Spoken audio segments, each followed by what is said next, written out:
Good morning बच्चों। Crop production and management में आज हम लोग पढ़ेंगे सोइंग। सोइंग का मतलब होता है बीज को बोना। Sowing is an important part of crop production. Sowing crop production का एक बहुत इम्पोर्टेंट पार्ट होता है। Before sowing good quality clean and healthy seeds of a good variety are selected. Sowing से पहले गुड क्वालिटी के हेल्दी और clean seeds का सिलेक्शन किया जाता है। Farmers prefer to use seeds which give high yields. Farmer उन seeds को प्रिफर करता है जो कि हाई यील्ड देते हों, यानी कि अच्छी पैदावार देते हों। नेक्स्ट है सिलेक्शन ऑफ सीड्स। अब सिलेक्शन ऑफ सीड्स में देखिए पहली क्या कहती है। One day I saw my mother put some gram seeds in a vessel and pour some water on them. After a few minutes, some seeds started to float on top. I wonder why some seeds float on water. एक दिन पहेली क्या देखती है, अपनी माँ को देखती है कि उसने ग्राम सीड्स यानी कि चने के कुछ बीज एक वेसल में रखे और उसमें कुछ वाटर डाला।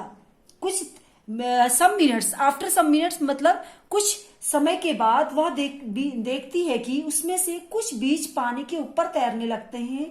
तो उसे इस पर आश्चर्य होता है कि कुछ ही बीज पानी के ऊपर क्यों तैरने लगे। तो देखें इसका क्या आंसर है, क्या रीजन है इसका। इससे रिलेटेड पहले अब यहां पर एक एक्टिविटी दे रखी है। Activity 1.1 take a beaker and fill half of it with water, put a handful of wheat seeds and stir well, wait for some time. Take a beaker, एक बीकर ले and fill half of it with water, उसको आधा पानी से भरें। Put a handful of wheat, handful of wheat मतलब मुट्ठी भर बीज। किसके बीज? गेहूं के बीज। हैंडफुल ऑफ व्हीट यानी कि मुट्ठी भर गेहूं के बीज। एंड स्टिर वेल, और उसको हिलाएं। वेट फॉर सम टाइम, और कुछ देर तक फिर वेट कीजिए। Are there seeds which float on water, क्या कुछ सीड्स वाटर के ऊपर फ्लोटिंग करने लगते हैं। वुड दोज बी लाइटर और heavier than those which sink, जो बीज पानी में बैठ जाते हैं यानी कि जो सिंक कर जाते हैं वे हल्के हैं या भारी हैं, वो कैसे होंगे, लाइटर होंगे या हैवियर होंगे। ठीक है, why would they B lighter, और ये अगर लाइटर है तो ये क्यों लाइटर है। Damage seeds become hollow, damage seeds जो होते हैं हॉलो होते हैं। एक्चुअली में सीड्स के अंदर न्यू प्लांट्स को ग्रो करने के लिए एक स्ट्रक्चर पाया जाता है जिसको हम लोग साइंस की टर्म्स में एंडोस्पर्म बोलते हैं। कुछ प्लांट्स, कुछ सीड्स में एंडोस्पर्म मैच्योर स्टेज में नहीं होता, जिसकी वजह से वो अंदर से हॉलो होते हैं, खोखले होते हैं, और वे क्या होते हैं, लाइटर होते हैं। डैमेज सीड्स भी कहलाते हैं, जो कि damage seeds become hollow and are thus lighter, इसलिए वे लाइटर होते हैं। Therefore they float on water, इसीलिए वे वाटर के ऊपर फ्लोट करने लगते हैं यानी कि तैरने लगते हैं। और जो डूब जाते हैं उनमें एंडोस्पर्म मैच्योर स्टेज में होता है, वो नए प्लांट को इजीली ग्रो कर सकते हैं और इसीलिए वो हैवियर होते हैं यानी कि भारी होते हैं और पानी में डूब जाते हैं, सिंक कर जाते हैं। This is a good method for separating good healthy seeds from the damaged one. यह अच्छे गुड एक मतलब हेल्दी सीड्स को डैमेज सीड्स से अलग करने का एक बहुत अच्छी मेथड है जिसके द्वारा हम ये सब कर सकते हैं। Before sowing one of the important task is to know about the tools used for sowing seeds. Sowing से पहले एक इम्पोर्टेंट टास्क होता है कि सोइंग के लिए कुछ औजारों के बारे में भी जाना जाए, यानी कि कुछ औजार यहाँ पर यूज किए जाते हैं, कुछ सोइंग टूल्स यहाँ पर हम यूज करते हैं जिनका ए बारे में जानना आवश्यक होता है। फर्स्ट यहाँ पर आते हैं ट्रेडिशनल टूल। ट्रेडिशनल टूल का मतलब होता है जो हम लोग पहले समय से यानी कि पुराने समय से जिनका हम यूज करते आ रहे हैं, उन टूल्स को हम बोलते हैं ट्रेडिशनल टूल। यहां पर देख लीजिएगा, पहले इसका चित्र देख लीजिएगा आप इजीली से। ये एक आपको क्या दिखाई दे रहा है, प्लॉ दिखाई दे रहा है, यानी कि हल दिखाई दे रहा है। ये इस तरह से ये एक इसने हल पकड़ा हुआ है, ये इस तरह से, जो कि दो बैलों की जोड़ी जिसको खींच रही है, और साथ में एक आदमी यहाँ पर ये एक फनल लगी हुई है, दिख रही है आपको, मेरी पेंसिल चल रही है उसके साथ साथ। उस फनल के ऊपर क्या डाल रहा है, वो सीड्स डाल रहा है, ठीक है ना। और ये देखिए ये सीड्स कहाँ जा रहे हैं, ये पाइप के जरिए अर्थ सॉइल के अंदर जा रहे हैं। इसमें क्या होता होगा खुद भी आप समझिए पहले, फिर हम लोग पढ़ेंगे उसको भी। इसमें जैसे जैसे हल आगे को बढ़ेगा, प्लॉ आगे को बढ़ेगा, ये सीड्स भी, ये आदमी इसमें सीड्स डालता जाएगा, और ये धीरे धीरे ये सीड्स भी लगातार इसके अंदर सॉइल के अंदर जाते जाएंगे, एक सीक्वेंस में जाएंगे। तो देखें अब क्या कहता है traditional tool. The tool used traditionally for sowing seeds is shaped like a funnel. Traditional तौर पर जो बीजों की बुआई के लिए यानी कि सोइंग के लिए इस्तेमाल किया जाने वाला ये जो टूल्स है, ये एक फनल के आकार का होता है, जो कि फिगर 1.2 ए में दिखा रखा है। Figure 1.2 A, figure 1.2 A, traditional method of sowing. The seeds are filled into the funnel. इसमें सीड्स को फनल के अंदर भरा जाता है। Pass down through 2 or 3 pipes having sharp end, और जो कि उसमें 2 या 3 नुकीले सिरों वाले, शार्प एंड मतलब नुकीले सिरों वाले पाइपों से होकर गुजरते हैं। These end pierce into the soil and place seed there. ये जो इंड होते हैं, इनके सिरे होते हैं, ये सॉइल के अंदर जाकर वहां पे सीड को पर्स प्लेस कर देते हैं, यानी कि वहां पर उसको जमा देते हैं। तो ये जो मेथड था, ये तो हमारा एक ट्रेडिशनल मेथड था। आज जो मेथड का यूज किया जा रहा है वो मेथड है आपकी सीड ड्रिल्स। ये देखिए आप लोग को दिख रहा होगा इसका चित्र अच्छे से, ये रहा सीड ड्रिल का चित्र, ठीक है ना। Seed drill, nowadays the seed drill figure 1.2b is used for sowing with the help of tractor.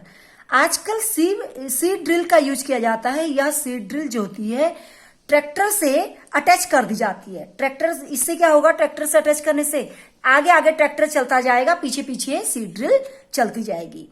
This shows the seed uniformly at equal distance and depth. और यह जो होती है इक्वल डिस्टेंस यानी कि बराबर दूरी पर, एंड डेप्थ, डेप्थ मतलब बराबर गहराई पर उन सीड्स को डालती जाती है। It ensure that seeds get covered by the soil after sowing. और सोइंग के बाद ये जो सीड ड्रिल होती है उसको, सीड को कवर भी कर देती है मिट्टी से। इससे क्या होगा, दिस प्रोटेक्ट सीड्स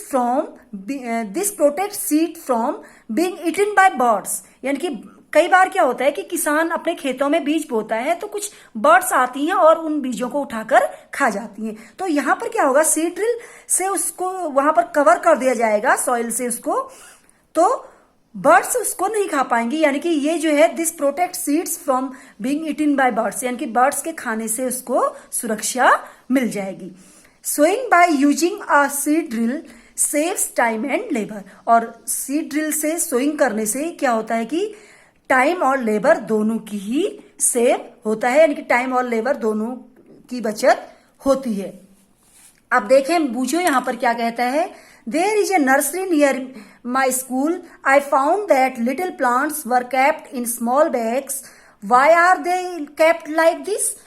बूझो कह रहा है यहाँ पे कि मेरे स्कूल में, उसके स्कूल में एक नर्सरी है और उसने वहां देखा कि लिटिल प्लांट्स, छोटे छोटे प्लांट्स स्मॉल बैग्स में यानी कि छोटी छोटी थैलियों में रखे गए हैं। Why are they kept like this, वे इस प्रकार क्यों रखे गए होंगे।